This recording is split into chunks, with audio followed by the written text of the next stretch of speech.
Nizamuddin sir, தமிழ்நாட்டை பொறுத்தவரை எலெக்ஷனுடைய result நம்ம பல நிகழ்ச்சிகளில் பேசும்போது நீங்கள் தொடக்கத்திலேருந்தே சொல்லிட்டு இருந்தது தான் திமுக கூட்டணி தான் இங்கே வெற்றி பெறும்னு சொல்லிட்டு, அது கிட்டத்தட்ட அதே மாதிரி தான் நடந்திருக்கு. தருமபுரி மட்டும்தான் கொஞ்சம் வித்தியாசமாக தெரியுது. அது கொஞ்சம் அப்படி மாறி மாறி போயிட்டுருக்குன்னு வச்சுக்கோங்களேன். அதிமுகவை பொறுத்தவரை இவ்வளவு பெரிய ஒரு வீழ்ச்சி அவங்களுக்கு ஏற்படும் அப்படின்ட்டு அரசியல் களத்தில் இருக்கிற எல்லாருமே சொல்லிக்கிட்டு இருந்தது நடந்திருக்கா, இல்லை அவர்களுடைய தவறான முடிவுகளால் இந்த பின்னடைவே ஏடிஎம்கே இன்னைக்கு இப்படி சந்திச்சிருக்கு? கசப்பான அனுபவத்தை ஏற்படுத்தால்தான் அவர்கள் சட்டமன்றத்தில் அவங்க சரியாக நிற்க முடியும். ஓகே. ஏன்னு சொன்னால் இங்கே வந்து அந்த கட்சியை கபாலிகரம் என்பதற்காக அண்ணாமலை போன்றவர்கள் அமித்ஷாவுடைய ஏற்பாட்டில் மிகவும் மோசமான அளவுக்கு தள்ளப்படும் பொழுது தன்னை தற்காத்துக்க வேண்டும், தன்னை தொண்டர்களை தற்காத்துக்க வேண்டும் என்பதற்காகத்தான் எடப்பாடி அப்படி ஒரு முடிவு எடுத்தார்னு சொல்ல முடியும். ஏன்னா கடந்த சட்டமன்ற தேர்தலில் 70, நான் ஏற்கனவே இங்கே சொல்லியிருக்கிறேன், 60 சீட்டு பாஜக கொடுப்பாங்க, அதிமுக 80 சீட்டு கிடைக்கும். வடபுலத்தில் எல்லா பத்திரிகைகளும் தமிழ்நாட்டில் எல்லா பத்திரிகையும் எழுதும் பொழுது ஒரு ஜன்னலை திறந்து லேசாக ஒரு கத்துறாரு, 20 சீட்டு தாண்டா உனக்குன்னு சொல்லி கதை மூடிட்டார். அப்போ மிகப்பெரிய அவமானம் பாஜகவுக்கு ஏற்பட்டது. அப்போவே அவர் பழியாக வேண்டும் என்று துடித்தார்கள். அப்படி இந்த கூட்டணி இருந்திருந்தால் அதிமுக நீ காணா போயிருக்கும். ஓகே. தன்னை தற்காத்துக் கொள்வதற்காக மட்டுமல்ல, அவர் எப்பவுமே எடப்பாடி தன்னை தற்காத்துக் கொள்வதில் வல்லவர். தன்னை தற்காத்து கொண்டார் அவர்களை வைத்து. பின்னர் கட்சியை தற்காக்க வேண்டும் என்பதற்காகவே பாஜகவிலிருந்து வெளியே வேணும்.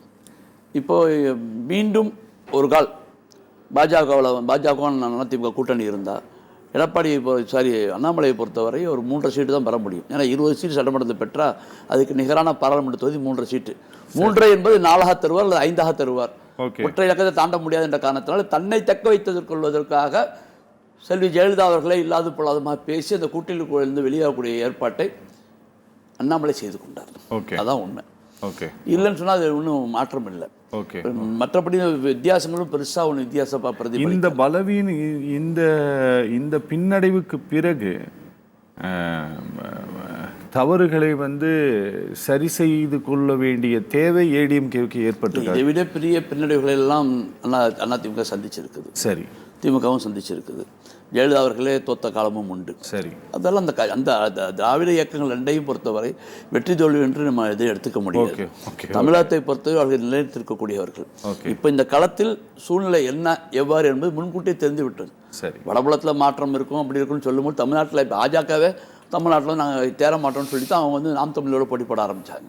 அவங்களுடைய களம் இப்போ தான் நாம் தமிழரோட போட்டி தான் ஒழிஞ்சு திமுகவோட போட்டி அல்ல என்பதை எல்லோருமே உணர்ந்திருந்தோம். அதை குறிப்பாக பாஜக தான் நல்லா உணர்ந்திருந்த காரணத்தினால தான் நாம் தமிழரோட சின்னத்தை முடக்கிறது, அவங்க வீட்டில் எண்ணெயை ரைடை விடுறதெல்லாம் பண்ணிட்டு இருந்தாங்க. ஓகே. அந்த கெப்பாசிட்டி தான் அவங்கள்ட்ட தமிழ்நாட்டை பொறுத்த வரைக்கும், கேரளாவை பொறுத்த வரைக்கும் நாம் தமிழரோடு கீழே உள்ள கெப்பாசிட்டி நோட்டாவோட கெப்பாசிட்டி தான் அவங்கள்ட்ட இருந்தது. ஓகே. இப்போ இருக்கிற பணபலம், போக்குவரத்து, அதிகார பலத்தை வச்சு கொஞ்சம் கொஞ்சம் ஓட்ட காமிக்கிறாங்க. இது நிலையானது அல்ல. நம்ம அதை பார்த்துட்டு இருக்கிறோம். அதனால் தமிழ்நாட்டை பொறுத்தவரை, தென்னிந்தியாவை பொறுத்தவரை இப்போ தெலுங்கானாவில் இவர் நாயுடு வச்சு கொஞ்சம் கொஞ்சம் பூசல் காமிச்சிருக்காங்க. இல்லைன்னா அவங்களும் அங்கேயும் ஒன்றும் இல்லை தான். ஆகவே தமிழ்நாட்டை பொறுத்தவரை இல்லை, தென்னிந்தியாவை பொறுத்தவரை பாஜக இல்லை என்பதும் தன்னுடைய நிலையில் மாற்றம் வேண்டும் என்பதை உலகமே எதிர்பார்க்கக்கூடிய நூலில் மிகப்பெரிய குட்டு வடபுலத்தில் குறிப்பாக யூபியில் விழுந்திருக்கிறது என்பதும் மிகப்பெரிய அடி. காலையில் தோற்றமே போனியே ரொம்ப மோசமாக இருந்துச்சு. பிரதமர் பின்னடைவு என்று எல்லா டிவியும் போட்டான். உலக வேட்பாளர் இவர், இந்தியாவுடைய வேட்பாளர் இல்லை, அவங்க கட்சி சொல்கிற மாதிரி அவர் உலக வேட்பாளர். நீங்கள் சொன்னதுனால இப்போ நான் உங்களுக்கு எக்ஸாக்டாக நான் பார்த்து சொல்லிடுறேன். பிரைம் மினிஸ்டருடைய லீடிங் ஓட் எவ்வளோ அப்படின்னா 84,590 இருக்கலாம் சார். காலையில் போனி இல்லை, உலகம் ஃபுல்லாக அது பிரதிபலிச்சிருச்சு.